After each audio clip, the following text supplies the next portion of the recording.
ಮಣಿಪಾಲ 80 ಬಡಗುಬೆಟ್ಟು ಗ್ರಾಮದ ಶಾಂತಿನಗರ ಮುಖ್ಯ ರಸ್ತೆಯು ಸಂಪೂರ್ಣ ಹದಗೆಟ್ಟಿದ್ದು ವಾಹನ ಸಂಚರಿಸಲು ಸಾರ್ವಜನಿಕರು ನಡೆದಾಡುವುದಕ್ಕೂ ಅಸಾಧ್ಯವಾದ ಪರಿಸ್ಥಿತಿ ಎದುರಾಗಿದೆ. ಸುವ್ಯವಸ್ಥೆಗಾಗಿ ನಾಗರಿಕ ಸಮಿತಿಯ ಸಂಚಾಲಕ ನಿತ್ಯಾನಂದ ವಳಕಾಡ್ ಅವರು ಆಗ್ರಹಿಸಿದ್ದಾರೆ. ರಸ್ತೆಯ ಡಾಮರು ಕಿತ್ತು ಹೋಗಿ ಮಣ್ಣಿನ ರಸ್ತೆಯಾಗಿ ಮಾರ್ಪಟ್ಟಿದ್ದು ರಸ್ತೆಯಲ್ಲಿ ಹೊಂಡ ಗುಂಡಿಗಳು ಬಿದ್ದಿವೆ. ಆಟೋ ರಿಕ್ಷಾಗಳು ಬಾಡಿಗೆಗೆ ಬರಲು ನಿರಾಕರಿಸಿರುವ ಪರಿಸ್ಥಿತಿ ರಸ್ತೆಯಿಂದಾಗಿ ಇಲ್ಲಿ ಉದ್ಭವವಾಗಿದೆ. ಸ್ಥಳೀಯ ಪಂಚಾಯತ್ ಅಧ್ಯಕ್ಷರು, ಪಂಚಾಯತ್ ಅಭಿವೃದ್ಧಿ ಅಧಿಕಾರಿ, ಶಾಸಕರು ಗಮನಿಸುವಂತಾಗಬೇಕೆಂದು ನಿತ್ಯಾನಂದ ವಳಕಾಡ್ ಅವರು ಹೇಳಿದ್ದಾರೆ.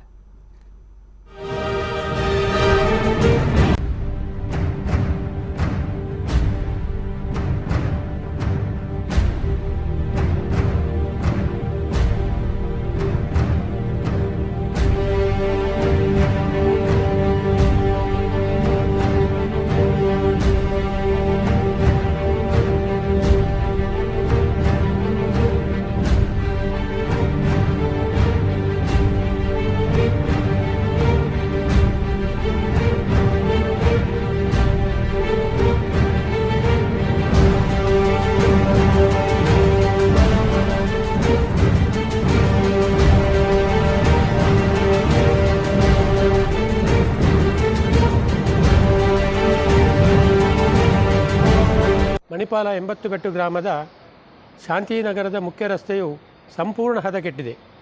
ಇದು ಯಾಕಂತ ಹೇಳಿದರೆ ಇದರಲ್ಲಿ ಹೊಂಡಗುಂಡಿ ಇದ್ದು ಬಹಳಷ್ಟು ಹೊಂಡಗುಂಡಿ ಇಡೀ ರಸ್ತೆಯಲ್ಲಿ ಬಿದ್ದಿದೆ.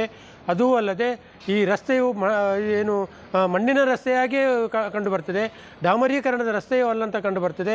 ಯಾಕಂದರೆ ಒಂದು ಕಡೆಯಲ್ಲಿ ತ್ಯಾಜ್ಯ ನೀರು ಕೂಡ ಹೋಗುವಂಥ ರಸ್ತೆಯನ್ನು ಒಂದು ಪರಿಶೀಲನೆ ಮಾಡಬೇಕಾಗ್ತದೆ. ಯಾಕಂತ ಹೇಳಿದರೆ ಇದರಲ್ಲಿ ಹೊಂಡಗುಂಡಿಗಳು ಬಿದ್ದು ಈ ರಾತ್ರಿ ಹೊತ್ತಿಗೆ ವಿದ್ಯುತ್ ಇಲ್ಲದ ಪರಿಸ್ಥಿತಿ ಇಲ್ಲದವಾಗ ಈ ಬಹಳಷ್ಟು ಜನ ಹಿರಿಯರು ಆ ರಸ್ತೆಯಲ್ಲಿ ಓಡಾಡುವಂಥ ಪರಿಸ್ಥಿತಿ ಇದೆ. ಅದರಲ್ಲಿ ಕೂಡ ಓಡಾಡುವ ಹೊಂಡಗುಂಡಿಗಳಲ್ಲಿ ಬಿದ್ದು ಏಳಿ ಬರುವಂಥ ಪರಿಸ್ಥಿತಿ ಇದೆ. ಯಾವ ಆಟೋದವರು ಕೂಡ ಅಲ್ಲಿಗೆ ಬರ್ತಾ ಇಲ್ಲ. ಯಾಕಂತ ಹೇಳಿದರೆ ದಿನನಿತ್ಯ ಮನೆಗೆ ಹೊರಗಡೆಯಿಂದ ಒಂದು ಏನು ದಿನನಿತ್ಯ ಬಳಕೆಗೆ ಬೇಕಾಗುವಂಥ ಸಾಮಗ್ರಿಗಳನ್ನು ತರುವಾಗ ಆಟೋಗಳು ಸಿಗದೆ, ಆಟೋಗಳು ಶಾಂತಿನಗರ ಅಂತ ಹೇಳಿದರೆ ಆಟೋಗಳು ಯಾರೂ ಬರಲಿಕ್ಕೆ ಕೇಳ್ತಾ ಇಲ್ಲ. ಇದನ್ನು ಕೂಡಲೇ ಮನಗೊಂಡು ಬಡಗು